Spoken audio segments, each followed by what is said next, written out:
Welcome to our channel Pantula Ramamurthy world teacher.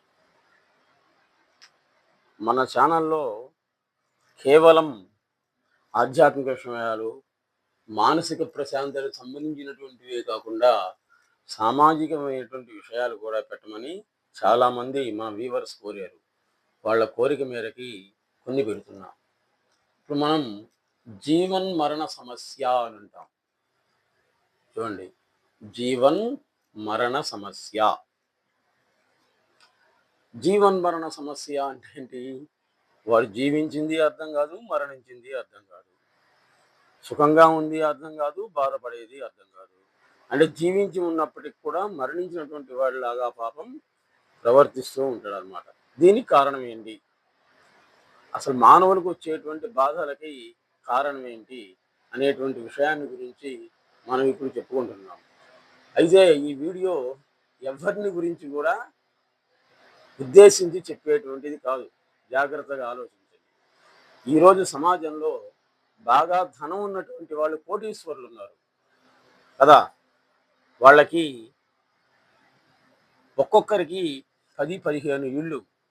నిజానికి ఆ ఇంటి మీద ఆధారపడాల్సిన అవసరం అనేటువంటిది వాళ్ళకి లేనే లేదు నిజానికి.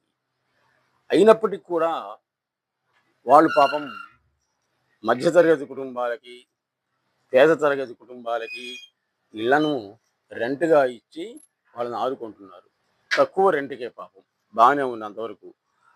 ఇంకొంతమంది ఉన్నారు, వాళ్ళకి నిజానికి ఆ రెంట్ మీద ఆధారపడాల్సిన అవసరం అనేటువంటిది లేనే లేదు.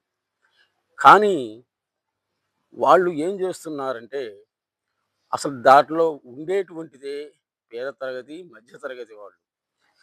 మరి మనం ఏసీలలో, పెద్ద పెద్ద బిల్డింగులలో ఉన్నప్పుడు పాపం మన దగ్గర ఉన్నటువంటి అద్దెకు ఉన్నటువంటి వాళ్ళు కూడా మన కుటుంబ సభ్యులే కదా. పాపం వాళ్ళకి ఏమన్నా మనం అన్ని అవకాశాలు చూపించి ఇచ్చామా? అన్ని అవకాశాలు ఉన్నట్లయితే వాళ్ళు మన ఇంట్లో రెంట్గా అనేటువంటిది ఉండరు. కాబట్టి రేకుల ఇళ్లల్లో, ఇనప రేకుల ఇళ్లల్లో పాపం వాళ్ళు చిన్న చిన్న గదులలో, ఒక్కొక్క గదిలో కూడా చిన్న చిన్న గదులు, వాటిల్లో వాళ్ళు ఇబ్బంది పడుతున్నారు అంటే కారణం ఏంటి అంటే తప్పని పరిస్థితి. కొంతమంది పాపం ప్రైవేటు ఉద్యోగస్తులు అనేటువంటి వాళ్ళు ఉన్నారు. వాళ్ళకి చాలనటువంటి జీతం పాపం.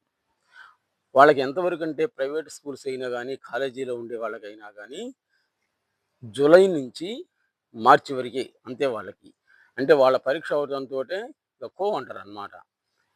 మరి చూడండి, అంటే 4-5 నెలలు మాత్రమే పాపం వాళ్లకు జీతాలు ఉంటాయి అంతే ప్రైవేట్. ఎందుకంటే ఎక్కువ ఇచ్చినట్టు మళ్ళీ వాళ్ళకేంటి పాపం, పెట్టుకున్న వాళ్ళ సమస్య కూడా ఆలోచించాలి కదా.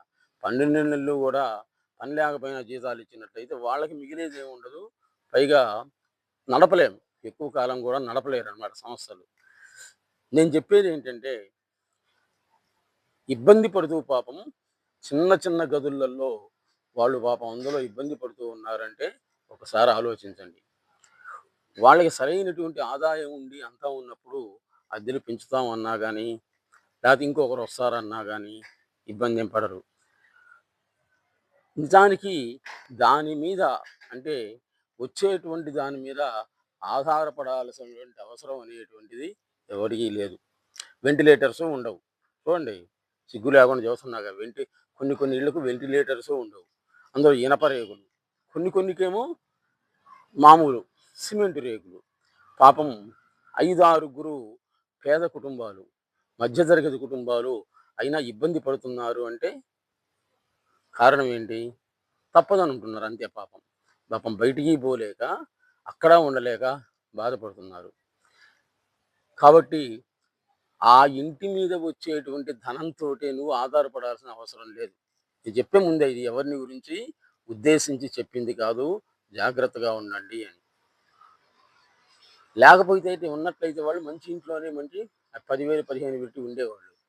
పాపం ఇబ్బంది పడుతూ, అందులో అసలే ఇది వేసవి కాలం, కొన్ని ఇళ్లలో పాపం కూలర్లు లేవు, ఏసీలు లేవు. పేదవాళ్ళు, మధ్యవర్గులు ఏముంటుంది వాళ్ళకి వచ్చేదే 4 నెలలు 3 నెలలు జీతాలు.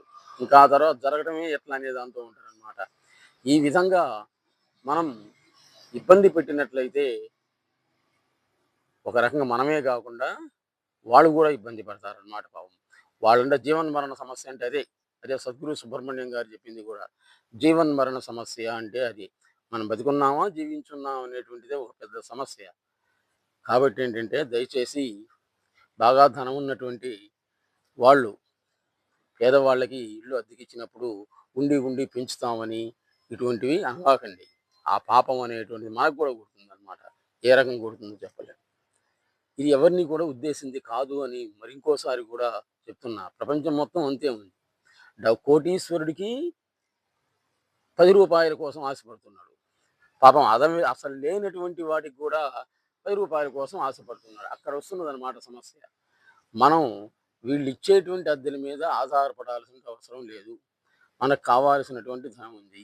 పైగా మనం చూయించినటువంటి హౌసెస్ అనేటువంటివి వాటికి సరైనటువంటి వసతులు కూడా లేనే లేవు. ఎండలకి, వానలకి ఇబ్బందే వాళ్ళకి. కాబట్టి పెంచకూడదు. వాళ్ళ పరిస్థితి బాగున్నప్పుడు పాపం వాళ్ళే చెప్తారు. ఇది పరిస్థితిని. కాబట్టి ఒకసారి అందరూ కూడా ఆలోచించండి ఈ విషయాన్ని గురించి. ఇంకొంతమంది ఏమంటారు? ఈ విషయం చెప్పకుండా మా వాళ్ళొస్తారు ఖాళీ చేయండి అంటారనమాట. అదొక వంక. అంటే ఇంతకంటే ఎక్కువ ఇస్తామన్నాడు ఎవడో వచ్చాడనమాట. ఇంతకంటే పేదవాడు. ఆ విధంగా ఉన్నట్లయితే దేశానికి ప్రమాదకరమని సూచిస్తూ ఉన్నాను. అందరూ కూడా ఒకసారి శ్రీకాళహస్తీశ్వరుడైనటువంటి సద్గురు సుబ్రహ్మణ్యం గారిని దర్శించినట్లయితే మీకు తెలుస్తుందన్నమాట. అసలు పరిస్థితి ఏంటి అనేటువంటిది తెలుస్తుంది. అటువంటి యోగుల్ని దర్శించాలి. మనం ఎలా జీవించాలి అనేటువంటిది తెలుస్తుందన్నమాట. మనం ఎలా జీవిస్తే మనకు భగవంతుడు రక్షిస్తాడు అనేటువంటిది తెలుస్తుంది. కాబట్టి సోదరులారా, మీకు విన్నవించేది ఏంటంటే పేదవాళ్ళు, మధ్యతరగతి కుటుంబాలే వాళ్ళే ఈ ఎండలకి, వానలకి కూడా పాపం ఉండలేకపోయినా కానీ ఉంటూ ఉన్నారు. అటువంటి వాళ్ళని అద్దెల పేరుతోటి ఎవరు కూడా ఇబ్బంది